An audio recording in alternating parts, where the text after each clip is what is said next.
تو میرے عزیزوں، چنانچہ انگریز نے علماء کو پھانسی دینے کے بعد تیسرا کام یہ کیا کہ اس ملک کے اندر کچھ ایسے فرقے دین کے نام پر پیدا کیے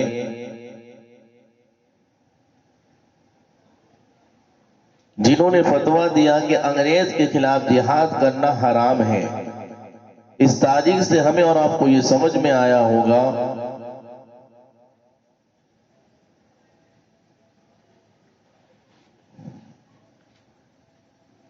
یہ سب باتیں سمجھنی آسان ہو جائے گی کہ انگریز کے ساتھ دینے والے کون تھے، یعنی میر جعفر اور میر صادق کی اولاد کون تھے جنہوں نے جائیداد کے لالچ اور زمین کے لالچ میں انگریز کے ہاتھ بک چکے تھے، اور جو حضرات نے قربانیاں دینے والے تھے ان کی تاریخ ہمارے اکابر، ہمارے بزرگوں سے جا کر ملتی ہیں۔ چنانچہ انگریز نے ان تینوں باتوں پر عمل کیا اور قرآن مجید کے نسخے ضائع کیے، علماء کرام کو شہید کیا، اور اس امت سے جذبہ جہاد کو ختم کرنے کے لیے جہاد پر فتوے جاری کروائے۔ میرے عزیزوں، مختلف مدارس اس وقت وقف کی جائیداد سے چلا کرتے تھے، چنانچہ انگریز نے وقف کی تمام جائیداد کو اپنے قبضے میں لے لیا، اور یوں میرے عزیزوں مدارس کے شہرت کو کاٹ دیا گیا۔ چنانچہ فقط دہلی شہر میں 1000 مدارس بند ہو گئے۔ بڑے بڑے مدارس کی تعداد 10,000 تھی جن کو بند کر دیا گیا۔ حضرت شاہ ولی اللہ محدث دہلوی رحمت اللہ علیہ کے مدرسہ رحیمیہ پر بلڈوزر چلا دیا گیا اور بالکل اس کو برابر کر دیا گیا۔ انگریز اپنی طرف سے پورا بندوبست کر چکا تھا، اس میں اس کو کئی سال لگ گئے۔ چنانچہ پھر ہمارے اللہ والوں نے 1861 میں پھر اللہ کے ایک مقبول بندے حضرت مولانا قاسم نانوتوی رحمت اللہ علیہ کے دل میں ایک خیال آیا کہ مسلمانوں سے ان کے دنیا تو چھین لی گئی، یہ کوئی اتنا بڑا نقصان نہیں، لیکن مسلمانوں سے اب ان کا دین چھینا جا رہا ہے، یہ بہت بڑا نقصان ہے، لہذا اس کے لیے کوئی صورت ہو، اس کے لیے کوئی محنت کرنی ہوگی، کچھ کرنا پڑے گا۔ چنانچہ میرے عزیز، ان کے سسرال دیوبند میں ایک چھوٹی سی بستی تھی، چنانچہ 1867 میں انہوں نے ان چھوٹی سی بستی میں ایک دارالعلوم کی بنیاد رکھی۔ چھوٹی بستی کو اس لیے منتخب کیا کہ بڑے شہر کی سرگرمیاں حکومت کے وقت کی نظر فوراً آ جاتی ہیں کہ چھوٹی سی بستی سے کام شروع کریں گے تو کسی کی نظر میں ہی نہیں آئے گی۔ واقعی میرے عزیز ان کی بات سچ نکلی۔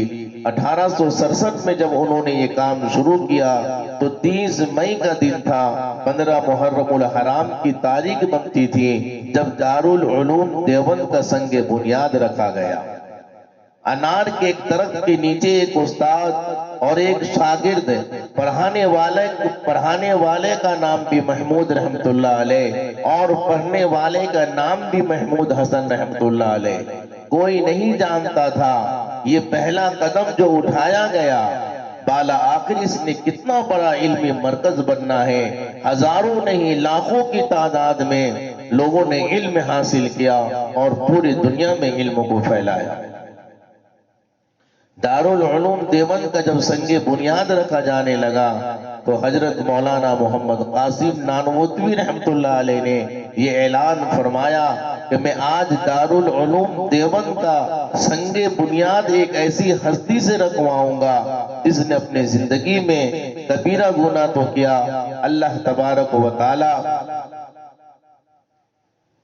نے کبھی ان کے دلوں کے اندر جو ہے چھوٹے گناہ کرنے کا بھی ارادہ نہیں۔ مولانا اصغر حسین کاندھلوی رحمت اللہ علیہ کے ماموں شاہ حسین احمد رحمت اللہ علیہ جو منع شاہ کے نام سے مشہور تھے، ان کا قد دیکھنے میں اتنا بڑا نہیں تھا مگر اللہ تعالیٰ کے یہاں بہت بڑا مقام تھا۔ وہ گھاس کاٹتے تھے، مزدوری کرتے تھے اور اپنی زندگی گزارتے تھے۔ وہ تھوڑے تھوڑے پیسے روزانہ بچاتے رہتے اور پورے سال میں ان کے پاس اتنے پیسے جمع ہو جاتے تھے کہ دارالعلوم دیوبند کے استادوں کی دعوت کیا کرتے تھے۔ دارالعلوم دیوبند کے استاد لکھتے ہیں کہ ہم سارا سال ان کی دعوت کے منتظر رہتے تھے، کیونکہ جس دن ہم ان کے گھر کا کھانا کھاتے تھے 40 دن تک ہمیں ان نمازوں میں نور پیدا ہوتا، ہمارے ایمان میں اضافہ ہو جاتا تھا، کیونکہ اللہ تبارک و تعالیٰ نے میرے عزیزوں ان کے مال میں ایسی برکت عطا فرمائی تھی، ایسی حلاوت ان کو اللہ نے عطا فرمائی کہ جب وہ ان کے گھر میں کھانا کھاتے تھے تو ان کے نمازوں میں حلاوت پیدا ہو جاتی تھی۔ ایسے پرہیزگار انسان نے دارالعلوم دیوبند کا سنگ بنیاد رکھا، یہ اخلاص کا ایسا تاج محل بنا دیا کہ دنیا میں کوئی اس کی مثال نہیں ملتی۔ یہ وہ پاکیزہ ہستی ہیں جن کے ہاتھوں سے رکھی ہوئی اینٹ میں اتنی برکت تھی۔ اس دارالعلوم کو اللہ تبارک و تعالیٰ نے ایسا میرے عزیزو علم کا مرکز بنایا کہ آج مشرق اور مغرب اور میرے عزیزو پوری دنیا میں دارالعلوم دیوبند کا فیض نظر آتا ہے۔ حضرت مولانا پیر ذوالفقار احمد نقشبندی اپنے کتاب میں لکھتے ہیں کہ اللہ رب العزت نے ان کو اس عاجز کو یعنی حضرت کو اس دین کی نسبت سے پوری دنیا میں سفر کرنے کی اللہ نے ان کو توفیق عطا فرمائی۔ انہوں نے فرمایا میں نے اس جگہ کو بھی دیکھا جہاں 6 مہینے دن اور 6 مہینے رات ہوتی ہیں، میں پہاڑوں میں بھی گیا اور ہم نے برف کے اندر بھی نمازیں پڑھی، ایسی جگہ بھی ہم نے دیکھی جس کو لوگ دنیا کا آخری کنارہ کہتے ہیں۔ حکومت نے یہ بات وہاں لکھی ہوئی ہے کیونکہ جون کے مہینے میں ایک ایسا دن آتا ہے جب وہاں پر تقریباً لاکھوں لوگ اکٹھا ہوتے ہیں۔ وہاں پر ایک دلچسپ منظر یہ ہوتا ہے کہ سورج غروب ہونے کے لیے سمندر کے پانی کے قریب آتا ہے اور غروب ہونے کے بجائے دوبارہ طلوع ہونا شروع ہو جاتا ہے، اس لیے کہ دنیا کے سائنسداں اس جگہ کو دنیا کا آخری کنارہ کہتے ہیں۔ حضرت فرماتے کہ میں نے افریقہ کے جنگل بھی دیکھے، امریکہ کے دنیا کو بھی دیکھا، لیکن ایک بات عرض کر دوں، یہ عاجز حضرت فرماتے ہیں کہ جہاں بھی گیا آبادی ہو یا جنگل ہو، پہاڑوں کی چوٹیاں یا زمین کے کوئی بھی حصے پر، وہاں دارالعلوم دیوبند کا کوئی نہ کوئی روحانی بیٹا بیٹھ کر دین کا کام کرتا نظر آیا۔ سبحان اللہ، اللہ تبارک و تعالیٰ نے دارالعلوم دیوبند کو اتنی قبولیت حاصل کی اور اللہ نے ان کو قبولیت عطا فرمائی۔ الحمدللہ دنیا کے کونے کونے میں اس علم کو اللہ نے پھیلایا، دین کا کام کر رہے ہیں، لوگوں کے سینوں کو نور سے بھر رہے ہیں۔ ہر حال میں علماء دیوبند نے علمی کام شروع کیا، یہاں سے نکلنے والے طلبہ جہاں بھی گئے اللہ نے ایک ایک طالب علم کو ایسا جوہر بنایا جو اپنے وقت کا آفتاب اور مہتاب ثابت ہوا۔ یہ سلسلہ اس طرح چلتا رہا حتیٰ کہ حضرت شیخ الہند رحمت اللہ علیہ نے اپنے اکابر کے اس علم کو جاری رکھا اور انگریز کے خلاف جہاد کو جاری رکھا اور یہ قربانیاں جاری رکھی۔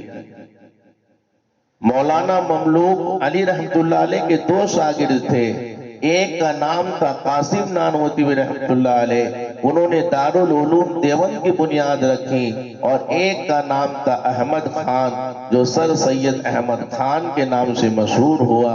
بعد میں انہوں نے ایک کالج کی بنیاد رکھی علی گڑھ میں، اس نے انگریزی زبان سکھانے کو زیادہ ترجیح دی، جبکہ دارالعلوم دیوبند میں خالص دین کا علم پڑھانے پر زیادہ توجہ دیا گیا۔ یہ دونوں بڑی درسگاہیں اس وقت کی تھی کہ علی گڑھ کے لوگ ڈاکٹر اور انجینئر پیدا کیے، لیکن دیوبند نے محدثین اور قرآن کے مفسرین پیدا کیے، اور اس نے اللہ کے گھر کی حفاظت کے لیے اللہ نے علماء کرام کو پیدا فرمایا۔ 1920 میں جب شیخ الہند رحمت اللہ علیہ علی گڑھ تشریف لے گئے تو آپ نے وہاں جا کر اپنے اکابر کی اس تاریخ کو بیان کیا۔ اس کو سن کر علی گڑھ کے طلبہ میں دین کا درد ایسا پیدا ہوا۔ اس کے بعد پھر وہاں سے مولانا محمد علی جوہر پیدا ہوئے، مولانا شوکت علی پیدا ہوئے، شبلی نعمانی رحمت اللہ علیہ جیسی شخصیت پیدا ہوئی۔ یہ اصل میں شیخ الہند رحمت اللہ علیہ کا وہ جذبہ جہاد تھا جس نے طلبہ کے دلوں کو دین کے درد سے بھر دیا، محبت سے بھر دیا۔ جب آپ نے تقریر کر لی تو چند طالب علموں نے ایک سوال پوچھا کہ آپ انگریز کے ساتھ صلح کیوں نہیں کر لیتے؟ تو حضرت شیخ الہند رحمت اللہ علیہ اس موقع پر کہا، ہم جو ہے ان کے ساتھ کیسے سمجھوتا کر سکتے ہیں؟ وہ تو ہمارے ملک کو اور دین کو جو ہے ختم کرنا چاہتا ہے، مٹانا چاہتا ہے۔ میرے عزیزو، یہ اللہ والوں کی قربانیاں تھی۔ دارالعلوم دیوبند میں حضرت مولانا قاسم نانوتوی رحمت اللہ علیہ کی جلیل القدر شخصیت کا علمی فیض بہت زیادہ تھا۔ اللہ ان اکابروں کے قبروں کو نور سے منور فرمائے۔ آپ نبی پاک علیہ السلام سے ایسی محبت تھی کہ اکثر جو آپ اشعار کہا کرتے تھے، حج پر حاضر ہوتے تو انہوں نے اپنے جوتے اتار دیے۔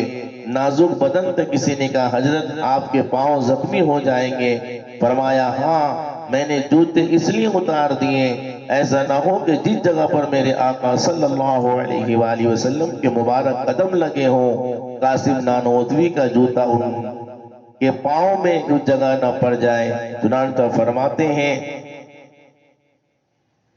ایک مرتبہ آپ کو حجرہ مبارک کے اندر جانے کا موقع ملا۔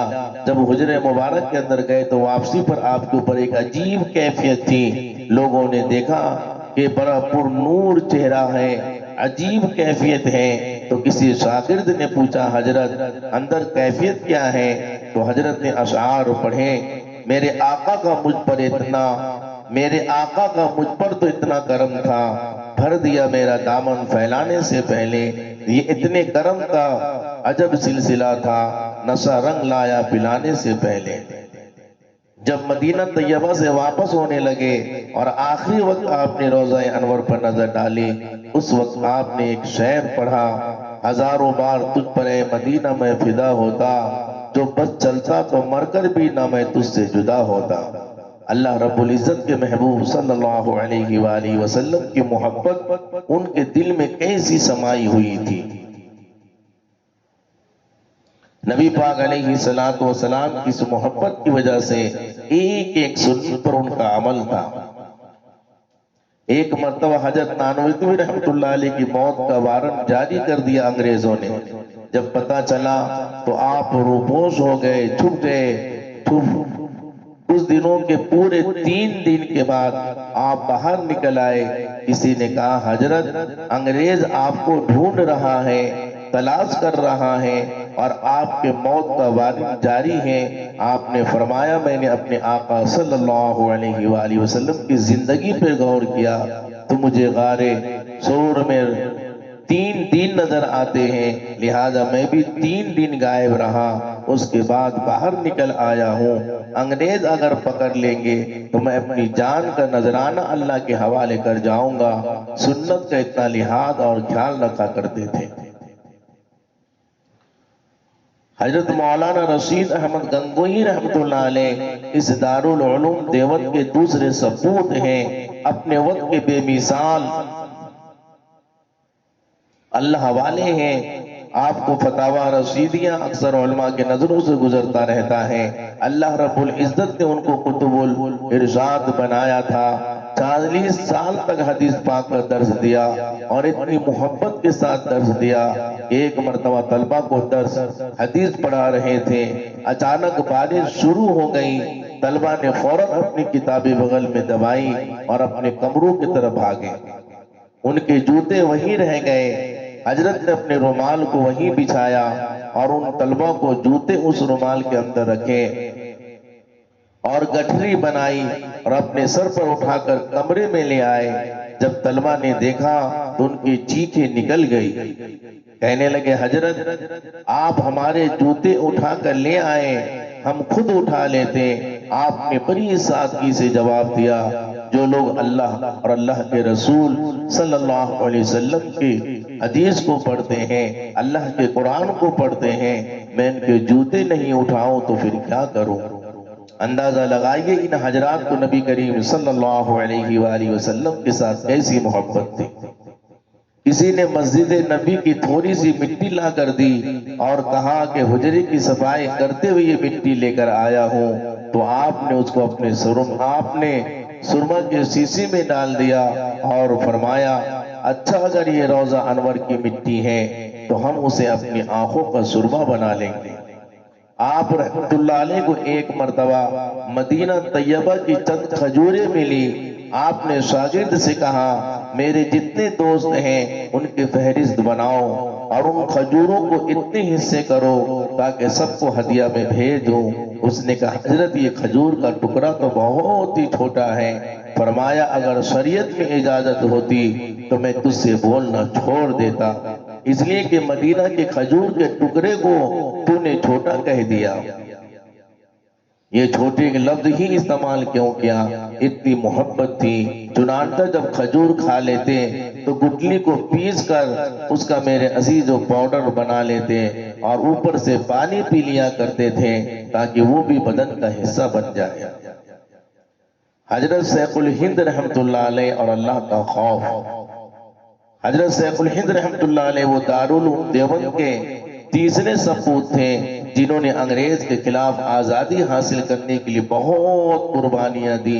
ان کے بارے میں میرے عزیزو آتا ہے کہ مالٹا میں آپ کو قید کر دیا گیا اور آپ کو بند کر دیا گیا۔ ان کے کچھ شاگرد اور بھی تھے، حضرت مولانا حسین احمد مدنی رحمت اللہ علیہ، حضرت مولانا عزیز گل وغیرہ بھی ساتھ تھے۔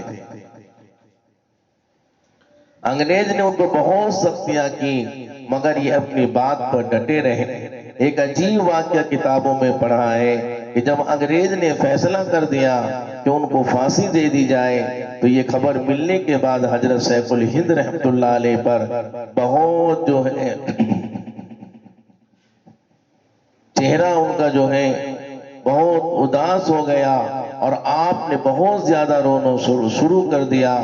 آپ کے شاگرد حیران ہوتے ہیں کہ ہمیں پھانسی کا حکم ہو گیا ہے تو یہ خوشی کی بات ہے، لیکن جب اپنے شیخ کو دیکھتے تو خوب کثرت کے ساتھ روتے اور جو ہے صبح و شام جو ہے روتے ہوئے نظر آتے ہیں۔ دل اتنا نرم ہو چکا تھا کہ ذرا ذرا سی بات پر رونے لگ جاتے، حتیٰ کہ حضرت مولانا مدنی رحمت اللہ علیہ اور حضرت مولانا عزیز گل رحمت اللہ علیہ نے دل میں سوچا کہ ہم کسی وقت حضرت کی خدمت میں عرض کریں گے کہ حضرت اتنا رونے کی کیا وجہ ہے؟ اگر پھانسی کا حکم آ چکا ہے تو یہ خوشی کی بات ہے، اس میں گھبرانے کی کوئی بات نہیں۔ چنانچہ ایک موقع پر کھانے سے پہلے انہوں نے عرض کیا حضرت آپ آج کل بہت زیادہ روتے ہیں، آپ کے اوپر بہت زیادہ جو ہے چہرے میں جو ہے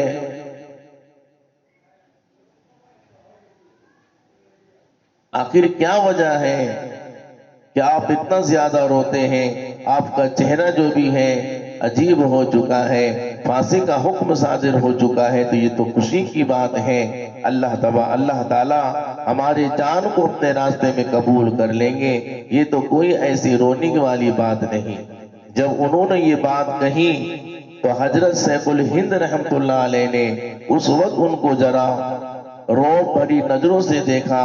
کہتے ہیں کہ ہمارے تو اس وقت پسینے چھوٹ گئے کہ حضرت اتنے جلال سے ہمیں کیوں دیکھ رہے ہیں۔ پھر اس کے بعد فرمایا کہ تم کیا سمجھتے ہو کہ موت کے خوف سے یا پھانسی کے خوف سے نہیں روتا، بلکہ میرے ذہن میں کوئی اور بات ہے۔ انہوں نے عرض کیا حضرت پھر کچھ ہمیں بھی بتا دیجئے۔ حضرت نے فرمایا میرے دل میں یہ بات آ گئی کہ اللہ رب العزت بے نیاز ہے، اس کی شان بے نیازی کی وجہ سے روتا ہوں، اس لیے کہ کبھی کبھی وہ بندے سے جان بھی لے لیا کرتا ہے اور اس کی جان کو قبول بھی نہیں کیا کرتا۔ میں تو اس لیے روتا ہوں کہ اے اللہ اگر تو نے جان لینے کا فیصلہ کر لیا ہے تو میرے مولا اس کو قبول بھی فرما لے۔ حکیم اجمل خان آپ کے مریدین میں سے تھے، آپ بیمار ہو گئے اس کے یہاں علاج کے لیے آئے ہوئے تھے. وہی 1920 میں آپ کی وفات ہوئی اور وہیں سے جنازہ اٹھایا گیا.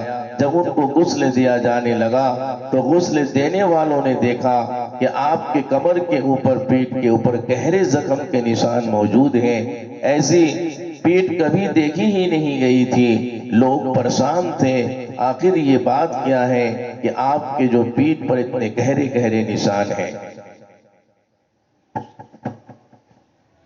حضرت مدنی رحمت اللہ علیہ اس وقت کلکتہ میں تھے. وہ بھی وفات کی خبر سن کر وہاں پہنچے.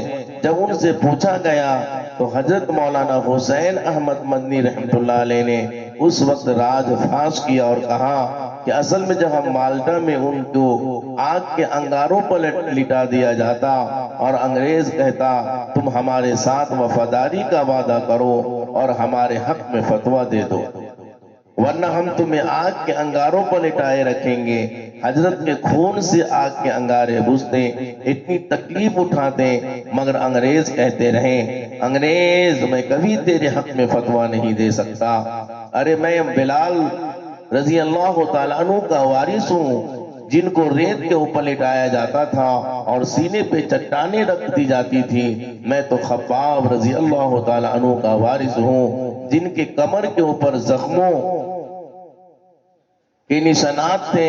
ارے میں تو امام مالک رحمت اللہ علیہ کا وارث ہوں، جن کے چہرے پر سیاہی مل کر ان کو مدینے بھر میں پھرایا گیا تھا. میں تو امام ابو حنیفہ رحمت اللہ علیہ کا وارث ہوں، جن کا جنازہ جیل سے نکلا تھا. میں امام احمد بن حنبل رحمت اللہ علیہ کا وارث ہوں، جن کو 70 کوڑے لگائے گئے تھے. میں علمی وارث ہوں حضرت مجدد الفسانی رحمت اللہ علیہ کا. میں روحانی فرزند ہوں شاہ ولی اللہ محدث دہلوی رحمت اللہ علیہ کا. بھلا میں تمہاری اس بات کو کیسے قبول کر سکتا ہوں؟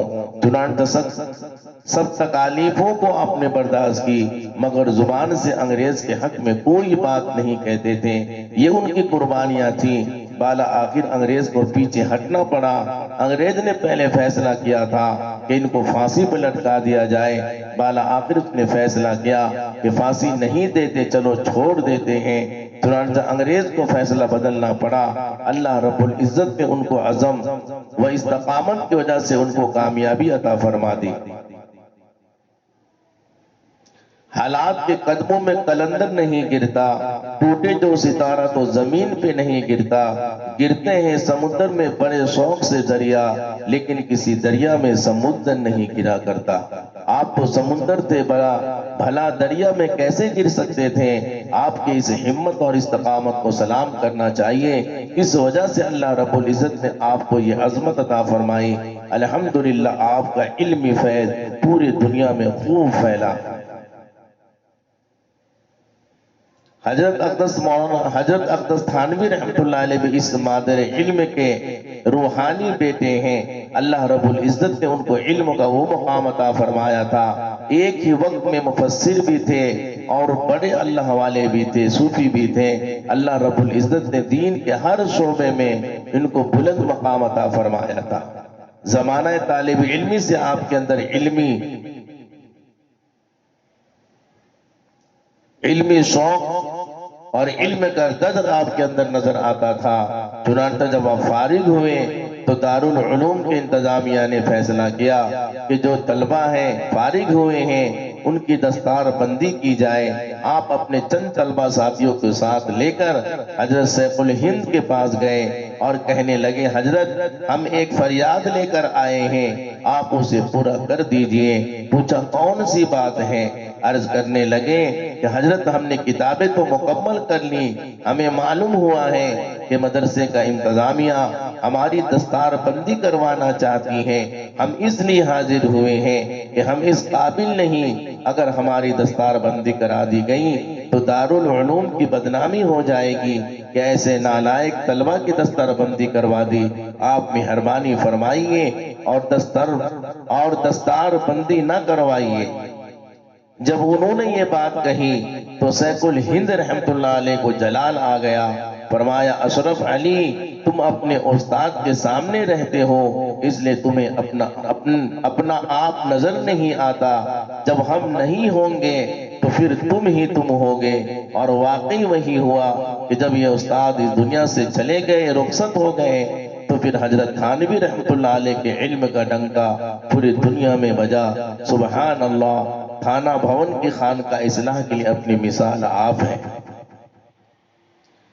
ایک صاحب نے تھانوی رحمت اللہ علیہ کے اوپر جب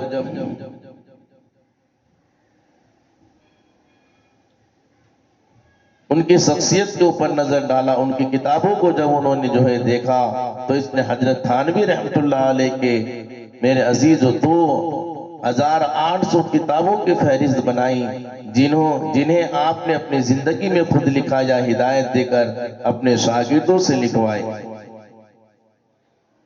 حضرت مولانا انور شاہ کشمیری رحمت اللہ علیہ کے بارے میں تو آپ جانتے ہیں کہ اللہ رب العزت نے ان کو وہ قوت حافظہ عطا فرمائی تھی کہ اس کی مثال اس قریب کے دور میں کہیں نہیں ملتی۔ جب انگریز کی عدالت کے اندر مقدمہ لڑا، اس وقت انہوں نے ایک تحریر پیش کی تھی، جس تحریر سے ان کے حق میں کوئی بات ثابت ہوتی تھی، اس تحریر کو پڑھ کر یہی محسوس ہوتا تھا کہ ان کی بات سچی ہے۔ انگریز جج نے حضرت کشمیری رحمت اللہ علیہ سے کہا یہ تو جو بات کر رہے ہیں اس کی دلیل بھی دے رہے ہیں، تو حضرت نے فرمایا ذرا یہ کتاب مجھے دکھا دے۔ آپ نے کتاب دیکھی اور فرمایا یہ لوگ دھوکہ دینا چاہتے ہیں، میں دھوکے میں آنے والا نہیں۔ میں نے آج 127 سال پہلے یہ کتاب دیکھی تھی اور مجھے عبارت آج بھی یاد ہے۔ انہوں نے درمیان سے ایک سطر کو حذف کر دیا ہے، اس سطر کو انہوں نے جو ہے مٹا دیا ہے، لہذا دوسرا نسخہ منگوایا جائے۔ چنانچہ جب دوسرا نسخہ منگوایا گیا تو اس میں وہ سطر واقعی موجود تھی جس سے مطلب مسلمانوں کے حق میں آتا تھا۔ ان مرزائیوں کی دھوکہ دہی بے نقاب ہو گئی۔ لوگ حیران ہو گئے کہ 27 سال پہلے دیکھی ہوئی کتاب کا اس وقت بھی زبانی یاد تھا کہ اللہ رب العزت نے آپ کو بے مثال قوت حافظہ عطا فرمائی تھی، اللہ نے ذہن عطا فرمایا تھا۔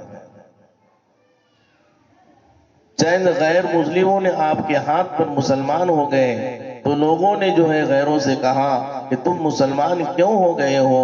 تو انہوں نے حضرت کشمیری رحمت اللہ علیہ کی طرف اشارہ کیا، یہ چہرہ کسی جھوٹے انسان کا چہرہ نہیں ہو سکتا، ہم نے یہ چہرہ دیکھ کر اسلام قبول کر لیا ہے۔ اللہ رب العزت نے ایسا کمال عطا فرمایا تھا۔ حضرت مدنی رحمت اللہ علیہ اور اس کے رسول اللہ صلی اللہ علیہ وآلہ وسلم، حضرت مولانا حسین احمد مدنی رحمت اللہ علیہ کے دل میں اللہ رب العزت نے ایسی محبت عطا فرمائی تھی نبی صلی اللہ علیہ وسلم کی کہ خوب جو ہے اللہ نے ان کے دل میں کوٹ کوٹ کر اپنے نبی سے محبت بھر دیا تھا۔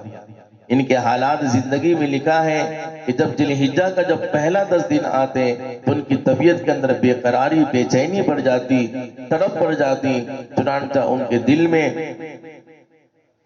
اس 10 دنوں میں جسم یہاں ہوتا مگر دل جو ہے ان کا مکہ اور مدینے میں ہوتا، سارا دن وہیں کے بارے میں سوچتے رہتے تھے۔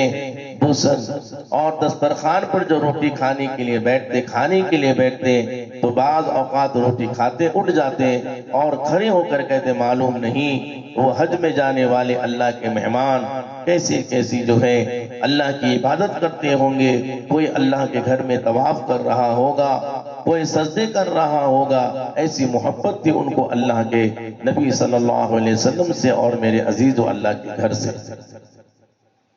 کہ کوئی غلاف کعبہ کو پکڑ کر دعائیں مانگ رہا ہوگا، کوئی مقام ابراہیم پہ سجدہ کرتا ہوگا، تو آپ ان کو تصور ذہن میں لا کر کہتے معلوم نہیں کہ وہ جو ہے عاشق کیا کر رہے ہوں گے۔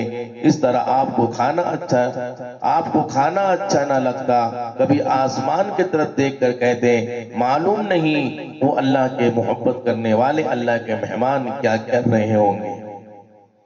اللہ رب العزت کی یہ بات اتنا پسند آیا کہ اللہ تبارک و تعالیٰ ان کو حرمین شریفین اپنے گھر کا دروازہ ان کے لیے کھول دیا۔ ایک مرتبہ آپ مدینہ طیبہ تشریف لے گئے اور آپ ہندوستان کے ان نیک اللہ والے علماء کرام میں سے ہیں جنہوں کو اللہ تبارک و تعالیٰ نے 18 سال مسجد نبی صلی اللہ علیہ وآلہ وسلم میں درس حدیث دینے کی توفیق عطا فرمائی۔ سبحان اللہ، وہاں حدیث پڑھاتے تھے اور ادھر گنبد خضرا کی طرف اشارہ کر کے فرمایا کرتے تھے۔ اللہ رب العزت نے دل میں جرات اتنی ہمت دی تھی، جب وہ وینا ہال کراچی میں انگریز نے ان کو عدالت کے اندر حاضر کیا تو انگریز نے کہا حسین احمد مدنی تمہیں پتا ہے کہ تم نے ہمارے خلاف فتویٰ دیا ہے، اس کا نتیجہ کیا ہوگا؟ آپ نے فرمایا ہاں مجھے پتا ہے۔ کہ اس نے کہا کیا پتا ہے؟ آپ نے اپنے کندھے کے سفید چادر اس کو دکھا دی۔ انگریز نے کہا یہ کیا ہے؟ فرمایا کہ یہ میرا کفن ہے جو میں اتنے کندھے پر لیے پھرتا ہوں، زیادہ سے زیادہ یہ ہوگا کہ میری موت کا حکم ہو جائے گا اور مجھے پھانسی چڑھا دی جائے گی تو مجھے کسی سے اپنا کفن مانگنے کی ضرورت نہیں ہوگی۔ یہ وہ لوگ تھے جنہوں نے ورثۃ الانبیاء ہونے کا حق ادا کر دیا۔ علماء دیوبند کے بارے میں شاہ جی رحمۃ اللہ علیہ فرماتے ہیں کہ صحابہ کرام کا ایک قافلہ جا رہا تھا،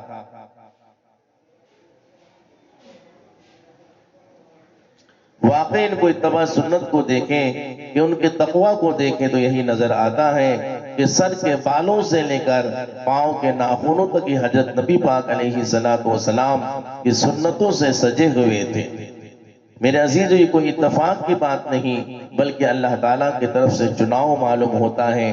دیکھیے کہ روایت میں آتا ہے کہ ہر صدی کے آخر پر اللہ تعالیٰ ایک بندے کو پیدا فرماتا ہے جو مجدد ہوتا ہے، جو دین کا کام کرتا ہے، جو شرک و بدعات و رسومات کو ختم کر دیتا ہے، نبی پاک علیہ السلام کی سنتوں کو دوبارہ زندہ کر دیتا ہے۔ 100 سال کے بارے میں حدیث پاک میں اس کا تذکرہ ہے۔ تو علماء دیوبند چنے ہوئے لوگ تھے، اگر ان کی زندگیوں کا جائزہ لیں تو ان کی زندگیوں میں عجیب میرے عزیزوں جو ہے علم اور اللہ کے نبی صلی اللہ علیہ وسلم کی محبت نظر آتا ہے۔ آپ کے سامنے 2-3 مثالیں بیان کی جاتی ہیں۔